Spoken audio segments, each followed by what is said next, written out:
질문이 많이 들어와서 영상을 한번 만들어 봤습니다.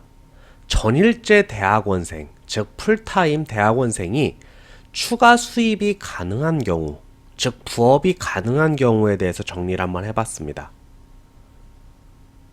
전일제 대학원생이라는 것은요, 기본적으로 9시부터 18시까지 근무한 학생을 의미합니다. 학생이자 직장인, 그 중간에 있는 좀 애매한 상황입니다. 이공계의 경우에는 기본적으로 인건비와 학생 장학금을 지급을 받습니다. 그래서 돈을 받고 다니게 되거든요. 그래서 보통 석사는 180까지 최대 받을 수 있고요. 박사는 250까지 받을 수 있는 것으로 알려져 있습니다. 이거는 연구실 사정마다 다 다르고요. 훨씬 더 적어지는 것이 일반적입니다. 이걸 꽉꽉 채워주는 곳도 종종 있습니다. 그러나 많은 경우에는 이거보다 못 받는 경우도 많고요.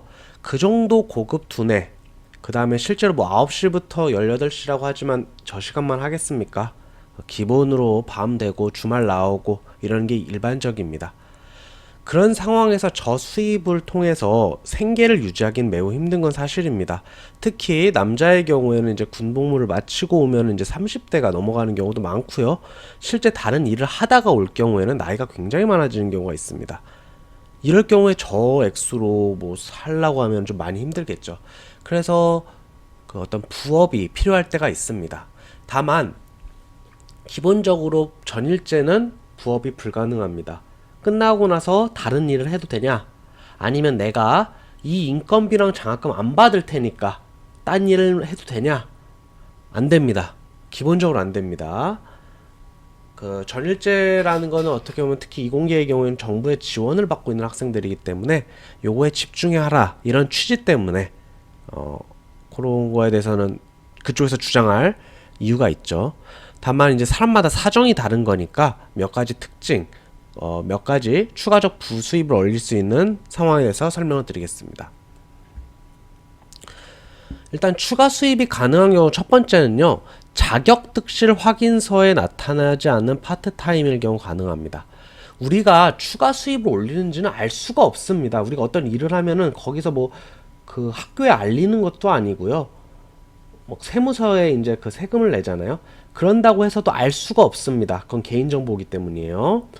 그런데 당연히 그러면 대학원 입장에서는 이런 행동을 잡아야 되기 때문에 주기적으로 자격득실 확인서를 요청합니다. 오른쪽에 있는 게 자격득실 확인서인데요. 건강보험. 이럴 경우에 여기에서 어떤 일을 했고 이런 것이 다 기록이 납니다. 특히 4대 보험에 가입된 직종은 다 기억이 납니다. 당연히 일반 정규직이나 계약직 이런 거는 모두 확인이 됩니다. 요새는 아르바이트 같은 경우에도요, 보험을 들기 때문에 아르바이트도 정식적으로 드는 아르바이트, 뭐 스타벅스에서 일한다거나 이런 것도 다 기록에 남습니다. 당연히 뭐 징계 사유가 되겠죠. 그래서 뭐 이런 거 좀 문제가 될 수 있습니다. 다만 과외나 소득세를 신고하지 않는 아르바이트, 파트타임 이런 거 같은 경우는 기록에 남지 않기 때문에 하셔도 알 수 있는 방법이 없습니다. 과외 같은 경우는 이제 현금으로 보통 지급이 되고요. 그 소득세를 신고하지 않은 아르바이트 역시도 이렇게 뭐 계좌로 이렇게 입금하다 보면요, 이런 거에 나타나지가 않기 때문에 알 수 있는 방법은 없습니다. 물론 이제 본인이 양심에 찔려서 나 이랬어요 이렇게 해서 신고하면은 뭐 할 말이 없죠. 두 번째는 지속적으로 받는 돈이 아닌 일회성으로 받는 돈 같은 경우에는 허용을 하고 있습니다. 강연료, 사례비와 같이 일회성으로 딱 받는 돈 있잖아요.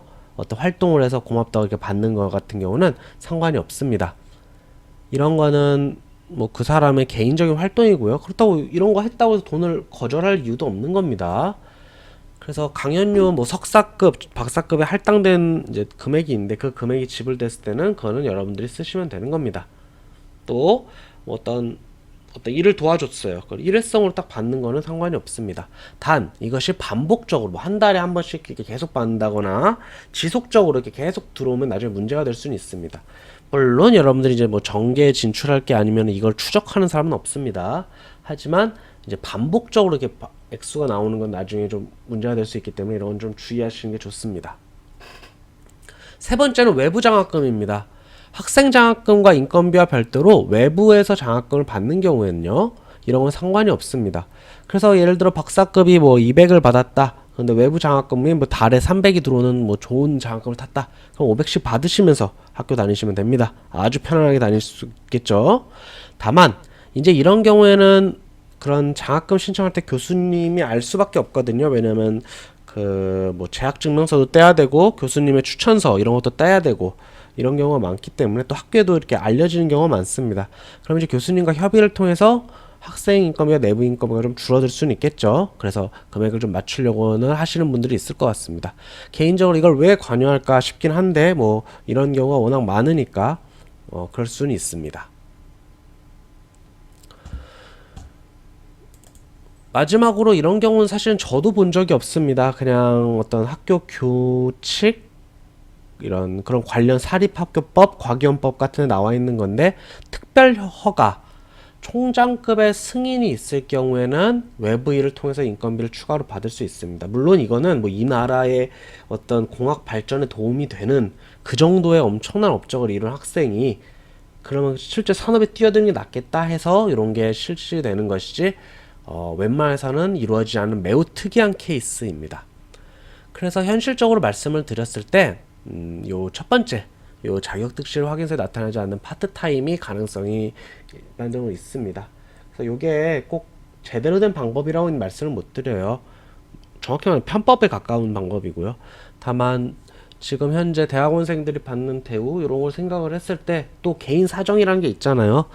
갑자기 이제 뭐 아이를 키워야 되는 상황이 있을 수도 있고 생계를 책임지거나 혹시 가족 혹은 몸이 아프거나 가족들을 챙겨야 될 경우에는요 이런 방법이 있는 것도 알아두시면 좋을 것 같습니다.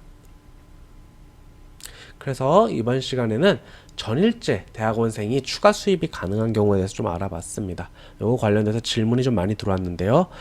주의하실 점은 앞서 말씀드렸다시피 진짜 정규직을 하시거나 끝나고 무슨 그 소득세가 잡히는 일을 하시면은 안 됩니다. 이건 징계 사유가 되고요.